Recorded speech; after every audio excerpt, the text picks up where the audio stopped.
Lonjakan pembangunan Negeri Sembilan, iaitu pembangunan inklusif.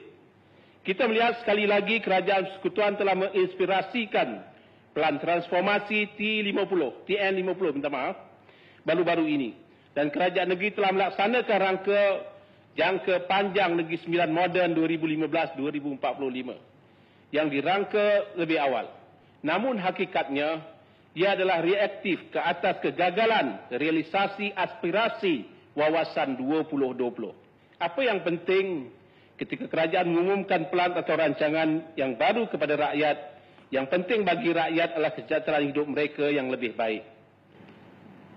Tak betul mengatakan bahawa kita punya dasar 2015-2045 adalah reaksi kegagalan Wawasan 2020. Kita buat dasar 2015-2045 itu betul adalah untuk kita buat persediaan.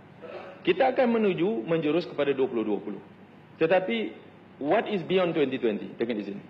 Apakah nanti bila dah siap sampai tahun 2020 baru kita terhege-hege, kita nak buat dasar, baru kita nak bangun daripada tidur? Saya rasa Cik Ahmad dia tidur selama ni, tak betul. Saya rasa dia tak tahu apa yang dia cakap. Ataupun orang yang menulis bagi pihak dia dan dia tidak dapat comprehend ataupun tidak memahami apa orang tulis. Ya? Sebenarnya kita setiap tahun dapat melebihi kita punya matlamat untuk mendapat 1 bilion pelaburan asing dalam ataupun pelaburan baru dalam sektor perindustrian. Sektor-sektor lain banyak itu betul. Ya? Sektor perindustrian saja kita katakan. Yang mana kalau 1 bilion itu betul, dia akan membawa banyak peluang-peluang pekerjaan kepada negeri kita. Jadi, dan tak benar mengatakan 2015 wawasan 30 tahun kita merupakan satu reaksi kepada kegagalan 2020. Kita bukan mengatakan 2020 ni gagal. Itu sebabnya kita buat 2015-2045. 2015-2045 dasar pemodenan kita untuk melonjakkan kita. We going to have a quantum leap dengan izin itu betul. Dengan teras pembangunan kita yang berpaksikan kepada pembangunan Malaysia Vision Valley.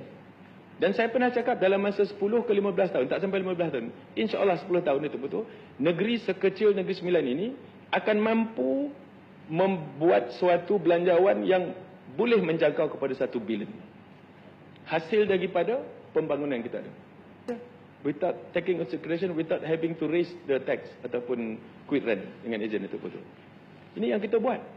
Jadi tak betul apa yang dia cakap tu. Saya kalau tak betul, saya cakap tak betul. Mana yang betul, saya akui betul. Tapi apa yang cakap tu semua tak betul.